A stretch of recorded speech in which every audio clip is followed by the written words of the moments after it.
Hello students, আজ তোমাদের বোঝাবো ফিলোসফির নরমপন্থী বুদ্ধিবাদ রূপে রেনে দেকার্তের মতবাদ।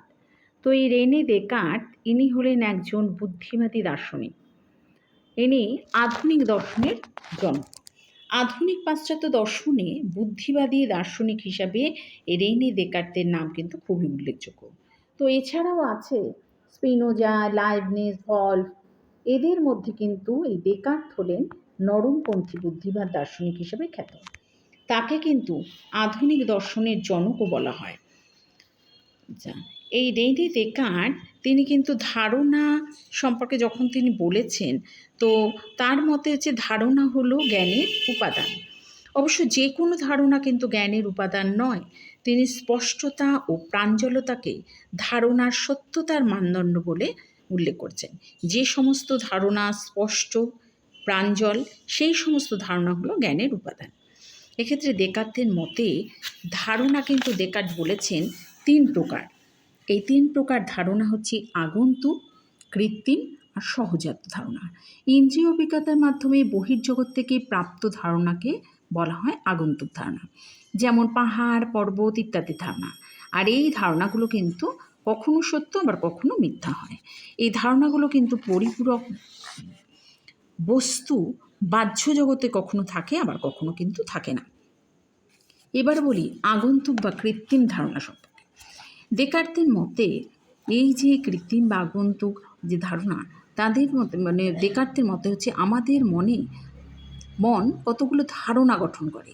এই প্রকার ধারণা রূপান্তরণ হচ্ছে আগন্তুক ধারণা।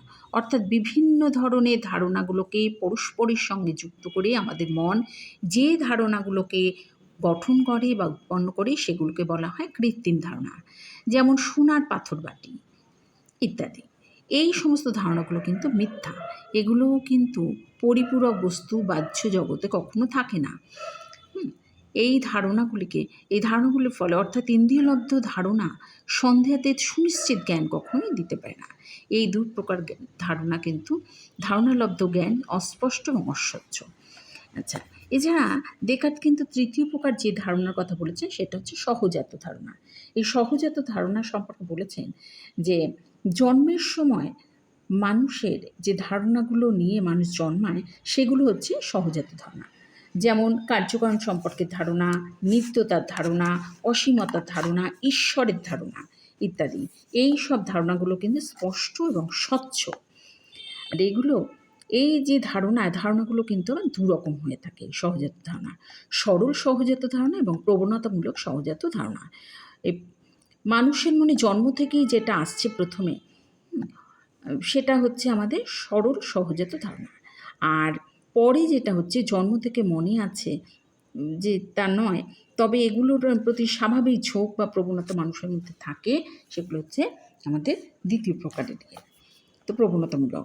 আচ্ছা, এছাড়াও গাণিতিক বুদ্ধিবাদ সম্পর্কে একটু বলি, যে গাণিতিকরা যেমন গণিত শাস্ত্রের স্বতঃসিদ্ধ কতগুলো সূত্র অবলম্বন করে অবরোহ পদ্ধতির মাধ্যমে নতুন জ্ঞান লাভ করেন, দেকার্ত কিন্তু তার দর্শনের স্বতঃসিদ্ধ কতগুলো সূত্র মেনে নিয়ে গণিতের মতোই কিন্তু সার্বিক যথার্থ জ্ঞান লাভ করা সম্ভব বলে তিনি উল্লেখ করেছেন। সহজাত ধারণা এই রকমই একটা স্বতঃসিদ্ধ ধারণা, যার মাধ্যমে আমরা কিন্তু যথার্থ জ্ঞান লাভ করতে পারি। এই জন্যই অলসন কিন্তু দেকার্তের বুদ্ধিবাদকে গাণিতিক বুদ্ধিবাদ বলে অভিহিত করেছেন। এবারে আসি সংশয় পদ্ধতির প্রয়োগ। দেকার্ত সার্বিক সংশয় পদ্ধতিকে দর্শন আলোচনার পদ্ধতি হিসাবে কিন্তু গ্রহণ করেছেন।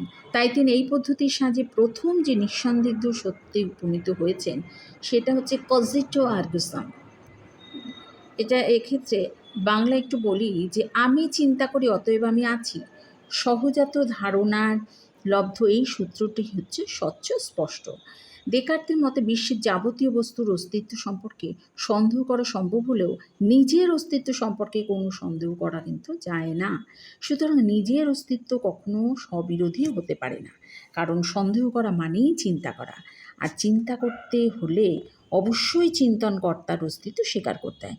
এই জন্য দেকার্ত বলেছেন আমি চিন্তা করি অতএব আমি আছি।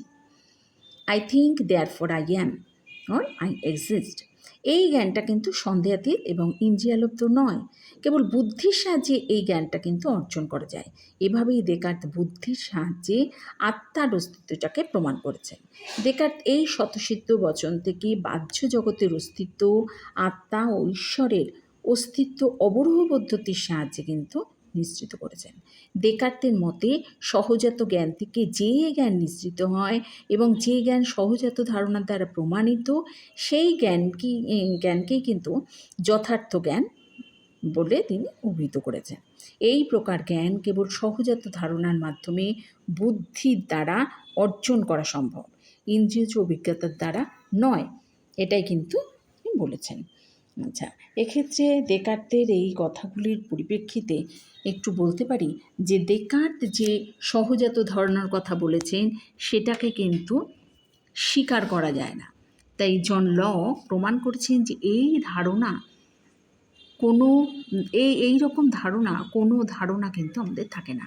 এটা কিন্তু দেকার্তের এই মূল্যায়ন, দেকার্তের যে ধারণা সম্পর্কে আলোচনা করেছি তার মূল্যায়ন সম্পর্কে এটা বলতে পারি। আর নেক্সট বলতে পারি যে দেকার্ত সহজাত ধারণাকে বিশ্লেষণ করে ধারণার বিষয়ের বাস্তব অস্তিত্ব প্রমাণ করতে চেয়েছেন, কিন্তু ধারণাকে বিশ্লেষণ করে ধারণাকে পাওয়া যায়, বাস্তব বিষয়কে কিন্তু পাওয়া যায় না। এছাড়াও বলতে পারি যে দেকার্ত অবরোহ পদ্ধতির সাহায্যে বিষয়ের অস্তিত্ব প্রমাণ করতে চেয়েছেন, কিন্তু বিষয়ের অস্তিত্ব প্রমাণ করতে গেলে আরোহ পদ্ধতির সাহায্যে করতে হয়, অর্থাৎ আরোহ পদ্ধতি অবলম্বন করতে হয়। নেক্সট বলি যে অভিজ্ঞতা নিরপেক্ষ জ্ঞানকে দেকার্ত যথার্থ জ্ঞান বলেছেন, কিন্তু এই প্রকার জ্ঞানে অভিনবত্ব থাকে না, কিন্তু যথার্থ জ্ঞানের একটা বৈশিষ্ট্য হচ্ছে অভিনবত্ব। তাই যথার্থ জ্ঞানের জন্য অভিজ্ঞতার সাহায্য নিতে হয়। আর লাস্টলি বলি যে দেকার্ত দর্শনের ক্ষেত্রে গাণিতিক পদ্ধতি প্রয়োগ করার কথা বলেছেন, কিন্তু গণিতের সঙ্গে দর্শনের মৌলিক পার্থক্য রয়েছে, তাই দর্শনের ক্ষেত্রে গণিতের পদ্ধতি প্রয়োগ করা যায় না। এই হলো দেকার্ত সম্পর্কে আলোচনা। দেকার্ত হলেন বুদ্ধিবাদী দার্শনিক।